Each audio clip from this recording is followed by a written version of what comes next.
here to find the best tracks and scenery of the northern Flinders Ranges, and I can't wait to take you all with me.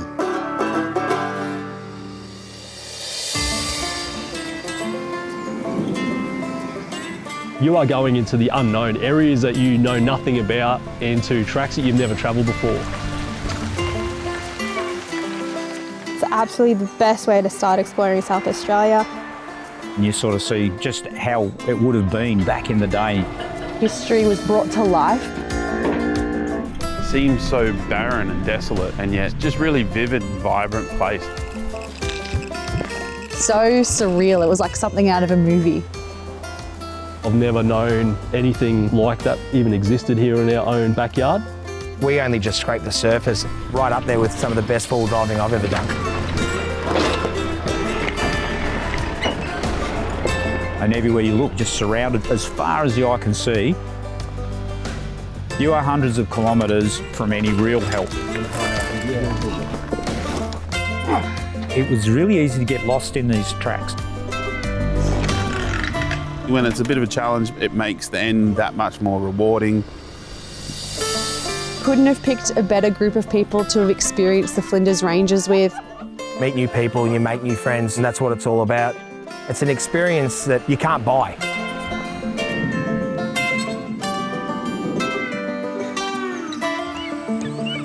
This is something that neither of us are going to forget in a very long time.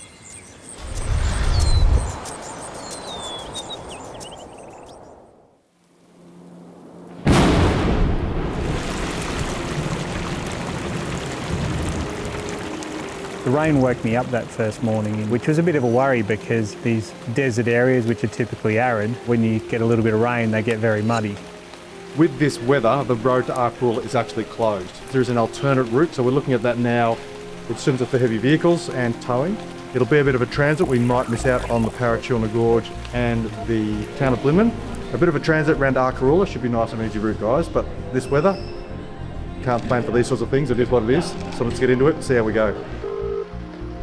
With the situation looking dire, we made a lifeline call to our trip coordinator back at HQ. Danny. Morning, Danny. Thanks so much for sorting out the alternate route. Yeah. Yeah, it looks really, really good. If you find somewhere along the way, this way you can stop and stuff, and it'd be nice to get into Arkaroola in the daylight mid-afternoon. Talk to them, because probably have to clean cars for tomorrow morning. Perfect, no worries at all. Just awesome having our #1 trip planner, Danny Sparks' cousins, back in Melbourne, ready and able to help us out at the rise of any problems, which we've got a couple of this morning. But not all of our issues are weather related. As the roads got a little bit more slippery, we realised that there was something not quite right with the brake controller. Press the brakes and the brake controller's not working to satisfaction, and it's going to be pretty dangerous up there, so we're just going to go to an auto electrician, get it checked out, get all the settings right. Let's hope we see you tonight, we'll get there. guys. Good luck with it all. Looking forward to it. With Highclere heading south, it was time for us to head north. Weather's not looking so good, but let's hit the road, guys, and have some fun. The Flinders Ranges, another fantastic adventure with your 4x4. I was here about 40 years ago when I did my first lap of Australia in a Suzuki Sierra. So coming back in this Tank 300 is certainly going to be interesting. Now, last time we saw you, Victor, we were doing some beautiful beach driving in Western Australia with absolutely cracking weather. What have you done to us this week? I invite you over to my area and turn the weather on. Now, I know you're not from South Australia, but we met in the middle, so, you know, we could have agreed on something a little bit better than this, like weather-wise, but as far as the location goes, I can't think of anywhere better. And how about those mountains out to the right there? That is just crazy. Never seen anything like that before in my life. It's a pretty cool view to look at. Definitely a special type of beauty that you find out in South Australia. Definitely something I've never seen before. Actually looks like waves on the phone, so all the crashing waves coming down on the mountain is pretty cool. Have you been to the Flinders Ranges before, Jess? Only when I was a kid, and I don't remember too much, but this is absolutely incredible so far. The scenery on the highway, just fantastic. You're on flat country with the mountains in the background, and it just keeps changing. There was so many cool ruins, old buildings, just so rich in history. Further along the trek to Arkaroola, we spotted a few different ruins as we were driving past. And we came across a pretty big one, and we decided to pull over and get the whole gang out and have a look. Most of their early construction was out of stone, and it really, really lasts. So you've just got fireplaces, chimneys out in the middle of nowhere, and you sort of see just how it would have been back in the day and how tough the conditions would have been for people. Just being able to be in that space, understanding some of the history and sort of learning when it must have crumbled. Roofs were such a commodity back in the day. When people moved on, they took the corrugated roofs with them, and that hastened the demise of these really well-built, well-crafted old buildings, unfortunately. Otherwise, it'd probably still be there today. Just like the pioneers of old, it was time for us to push on. The adventure had only just begun.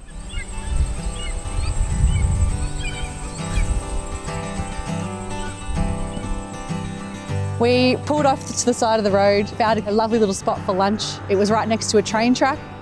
I really love train tracks in this natural environment because the contrast of the engineering of the train tracks against the organic landscape is always quite interesting. It's just a beautiful setting for lunch, pull up and have a bit of a yarn and have a feed before we headed on the rest of our journey. But rather than nipping straight back onto the road, Simon had a little bit of a track. Right, a little bit of a gutter here to cross, guys. Just take it nice and easy. Awesome. So this was my very first foray into the forward driving world. It was really cool to start to dip the toe in the water. As I started to do a little bit more and go a little further and follow the people in front of me, I was able to start to build the confidence. And that first creek run was where it all began.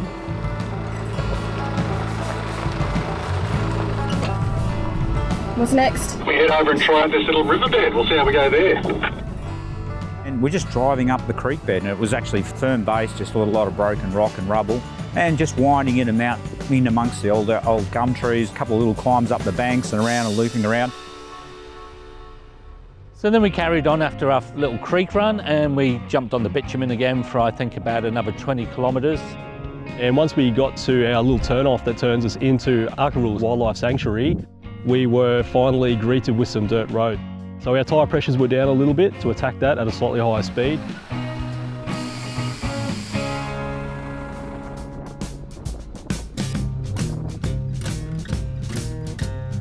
We've finally left the bitumen and we're on the dirt on our way to Arkaroola.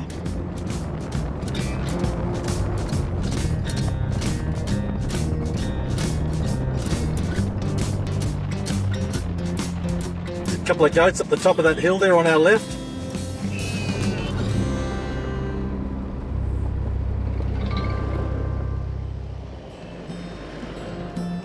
We're realistically on the edge of the Outback, and the combination of mountains and Outback just makes it, I reckon, unique for the world. Absolutely. I just can't get over the colours. You've got sort of the blood reds, and then you got bright yellows, and the contrast with the stormy clouds in the background. It's just absolutely scenic as. It's stunningly nice country. It's pretty incredible, the amount of trees and shrubs that have popped up, whereas before it was just clear plains. The scenery changes about every 10 seconds and around about every corner. Going from flat plains to like all these hills and different colours, it's just literally like a painting in real life. You're absolutely right there. And this road's just a joy to drive on. It really is really nice, well kept, and the Jeep's going really well. I'm really impressed with the airbags. It's a massive drive for your part to come all the way up from Perth. This is just day one. Was it worth it? Oh, look, any chance to get out of the office and get into this fantastic backyard we have here in Australia, you know, all the different versions of it, it's always worth it, mate. There's no amount of distance I wouldn't drive to come and experience things like this. When we actually drove along that dirt road and we kind of finally approached Arkaroola Station, what better time to turn up than just before sunset? We were greeted nicely by Doug and his team, fantastic people and beautiful facilities. Doug Sprigg, and here at Arkaroola in the North Flinders Ranges of South Australia. I've been here for 50 years. Arkaroola Station was a pretty impressive place. The accommodation was fantastic. We had lovely rooms with comfortable beds. We've got 4-star motels down through 2-star, and then we've got cabins that are cheaper end of it. Then we've also got camping through about 3 kilometres of Creek Valley. We love people to go and experience places and have the nights there and the early mornings and when the animals are active and things like that. Great timing. The guys from High Clear turned out, they managed to catch us up We arrived at Arkaroola at sunset, which was absolutely amazing. And they made it just in time for dinner. When you're in the middle of nowhere like that, the last thing you're expecting is to walk in and have your choice of wine, have your choice of beer. It was just the best. After a brilliant dinner at Arkaroola from the team, we all departed pretty quickly and found our rooms and went straight to sleep.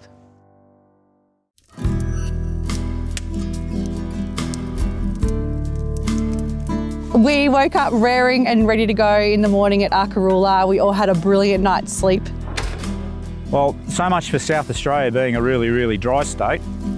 Drizzling a bit, it wasn't like a nice clear day like you'd hope for. However, we weren't going to let that stop us. The plan of attack for the day was to go on the Ridgetop tour and self-drive it. Which would normally be just rocky and dusty, would now be muddy and very, very slippy.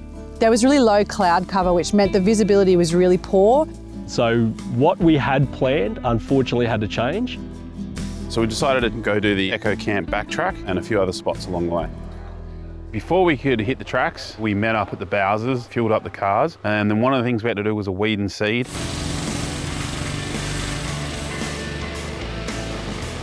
We had to get the underneath of our four-wheel drives power washed and sprayed, and that basically gets rid of any foreign seeds that you might have picked up along the way, because when you're doing these backtracks, you drop those seeds, they'll turn into a weed and then that breeds and then you end up with an invasive species. Really great to see they're really proactive about that and protecting this place and ensuring that it stays the way it is for years to come. Morning from the back, boys. First thing we need in the morning is a good coffee. That's my one.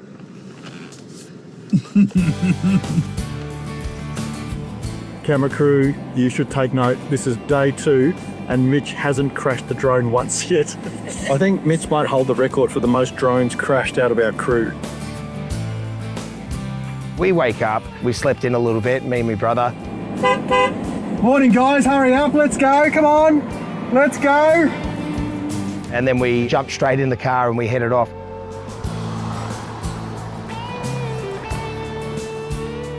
We had to go down to the campsite and wake up the guys from Highclere. They were sleeping in a bit this morning. We've got them out of bed. We've got James, our guide from Arkaroola, who's leading us in their Land Cruiser Trayback, which is set up as a bit of a tour bus. And we are finally heading off out of Arkaroola to do the infamous backtrack. And like most of the tracks around here, we basically just pop out the backside of Arkaroola and we're straight onto the tracks. So it's just a stunning little location. Now, whilst this road is open to anyone who comes to stay at Arkaroola, you do need to book it. You do need a key to get through the gate. So you can't just come in here and willy-nilly drive around. Completely different scenery from what I'm used to driving in. You can see you're just surrounded for as far as the eye can see by these mountains and the ranges. It just was fantastic.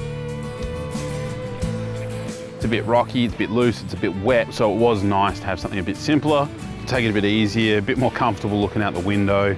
You'd almost be doing yourself an injustice if you were flying through the track. The hills that we got to go around and over, it was really, really cool.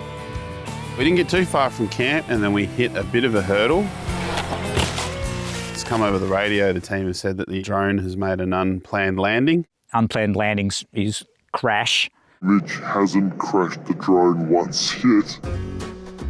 Now they've got proximity warnings, but I think he was backing into an area where it was like thin branches and the drone hit those and then dropped.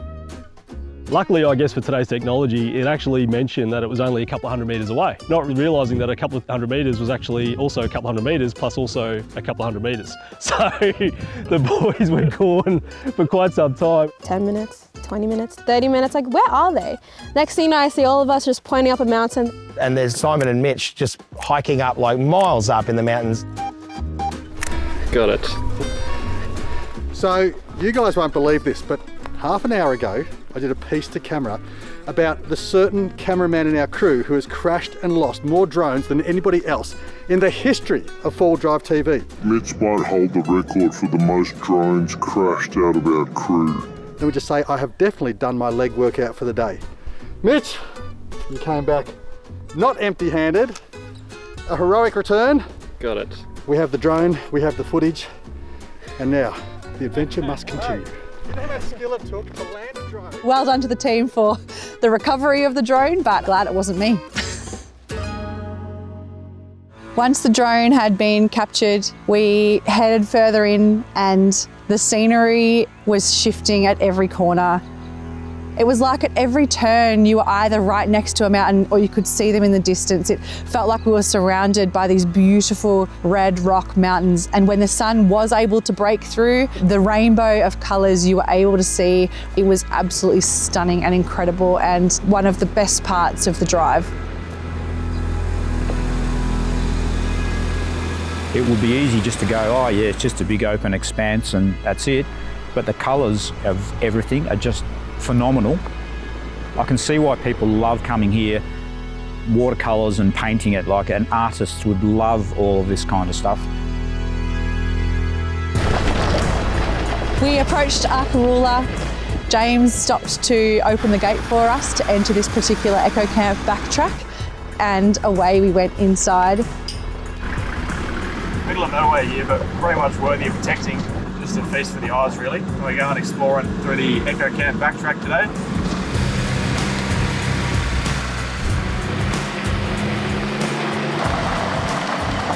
Jess, she had never four-wheel drive before.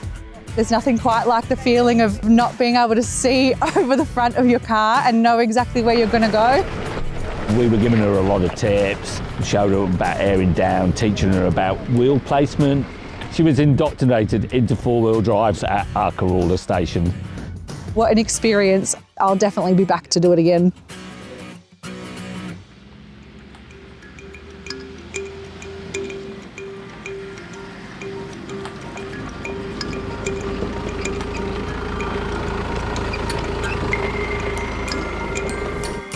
As we've come through into the park, they've actually gone and made you clean your vehicle.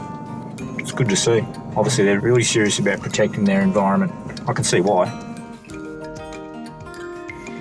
Definitely going to have to come back with my wife and our camper trailer, sitting down at the end of the day there and having a drink or waking up and cooking brekkie with that view. It would be absolutely incredible. So basically from that point onwards, we stayed in four-wheel drive low. Just going slow, so you get time to really take in the view. The boys from Highclere did, I believe, get a little bit stuck, but their Land Rover Defender, exceptionally capable vehicle, and did find its way through. So at the end of the day, it wasn't a massive hold-up. It was really pretty quick. It was a great time. We've been basically following up a creek bed.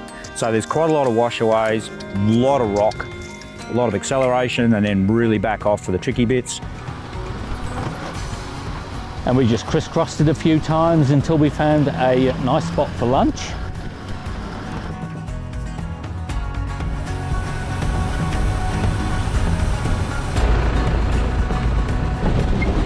I feel like you can't go wrong anywhere in the Flinders Ranges where you choose to stop for lunch. Just had a feed, taking in the surroundings, even there at the riverbed, you can see the jagged rocks off the cliff face. There's a few caves off in the background and sort of formations in the rock. And then behind us in the other direction, just a view of the ranges. We're doing uni meals with wraps and chips and carrots.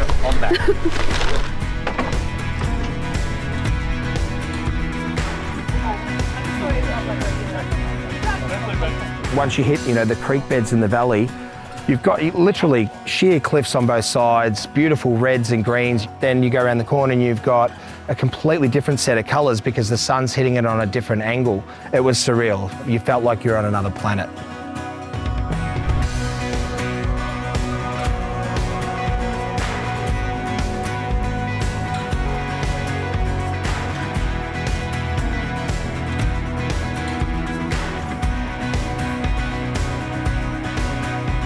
And with that, it's starting to get pretty late in the day, and we need to get a wriggle on if we want to make it to the Paralana radioactive hot springs before sundown. Make sure you're watching next week as part 2 of our Flinders Ranges adventure continues.